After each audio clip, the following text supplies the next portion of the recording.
हे मेरे पुत्र, मेरी शिक्षा को ना भूलना, अपने हृदय में मेरी आज्ञाओं को रखे रहना, क्योंकि ऐसा करने से तेरी आयु बढ़ेगी और तू अधिक कुशल से रहेगा।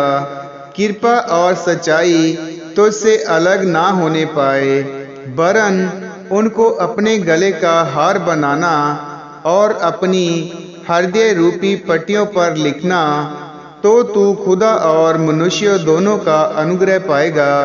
तू अति बुद्धिमान होगा। तू अपनी समझ का सहारा ना लेना, वरन संपूर्ण मन से यहोवा पर भरोसा रखना, उसी को स्मरण करके सब काम करना। तब वह तेरे लिए सीधा मार्ग निकालेगा। अपनी दृष्टि में बुद्धिमान ना होना, यहोवा का भय मानना और बुराई से अलग रहना। ऐसा करने से तेरा शरीर भला चंगा और तेरी हड्डियां पुष्ट रहेंगी। अपनी संपत्ति के द्वारा अपनी भूमि की सारी उपज दे देकर यहोवा की प्रतिष्ठा करना। इस प्रकार तेरे खत्ते बड़े पूरे रहेंगे और तेरे रसकुंडों से नया दाख मधु उमड़ता रहेगा। हे मेरे पुत्र, यहोवा की शिक्षा से मुंह ना मोड़ना, और जब वह तुझे डांटे तब तू बुरा ना मानना, क्योंकि यहोवा जिससे प्रेम रखता है उसको डांटता है, जैसे कि बाप उस बेटे को जिसे वे अधिक चाहता है। क्या ही धन्य है वह मनुष्य जो बुद्धि पाए और वह मनुष्य जो समझ प्राप्त करे, क्योंकि बुद्धि की प्राप्ति चांदी की प्राप्ति से बड़ी है और उसका लाभ चोखे सोने के लाभ से भी उत्तम है।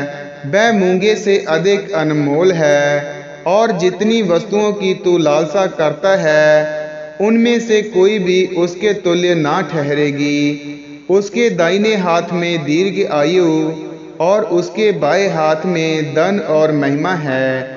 उसके मार्ग आनंददायक हैं और उसके सब मार्ग कुशल के हैं। जो बुद्धि को ग्रहण कर लेते हैं उनके लिए वह जीवन का वृक्ष बनती हैं, और जो उनको पकड़े रहते हैं वह धन्य हैं। यहोवा ने पृथ्वी की नींव बुद्धि ही से डाली और स्वर्ग को समझ ही के द्वारा स्थिर किया। उसी के ज्ञान के द्वारा गहरे सागर फूट निकले और आकाश मंडल से ओस टपकती है। हे मेरे पुत्र, ये बातें तेरी दृष्टि की ओट में ना होने पाए। खरी बुद्धि और विवेक की रक्षा कर, तब इनसे तुझे जीवन मिलेगा और ये तेरे गले का हार बनेंगे। तब तू अपने मार्ग पर निडर चलेगा और तेरे पाप में ठेस ना लगेगी। जब तू लेटेगा तब वह ना खाएगा, जब तू लेटेगा तब सुख की नींद आएगी। अचानक आने वाले भय से ना डरना, और जब दुष्टों पर विपत्ति आ पड़े तब ना घबराना, क्योंकि यहोवा तुझे सहारा दिया करेगा और तेरे पाप को फंदे में फंसने ना देगा। जिसका भला करना चाहिए, यदि तुझ में शक्ति रहे तो तू उनका भला करने से ना रुकना। यदि तेरे पास देने को कुछ हो तो अपने पड़ोसी से ना कहना कि जा कल फिर आना, कल मैं तुझे दूंगा।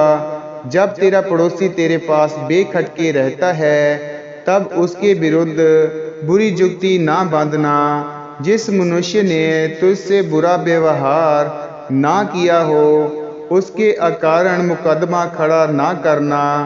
उपद्रवी पुरुष के विषय में डा ना करना, ना उसकी सी चाल चलना, क्योंकि यहोवा कुटिल से घृणा करता है, परंतु वह अपना भेद सीधे लोगों पर खोलता है। दुष्ट के घर पर यहोवा का शाप और धर्मियों के वास स्थान पर उसकी आशीष होती है। ठट्ठा करने वालों से वह निश्चय ठट्ठा करता है और दीनों पर अनुग्रह करता है। बुद्धिमान महिमा को पाएंगे और मूर्खों की बढ़ती अपमान ही की होगी। आमीन।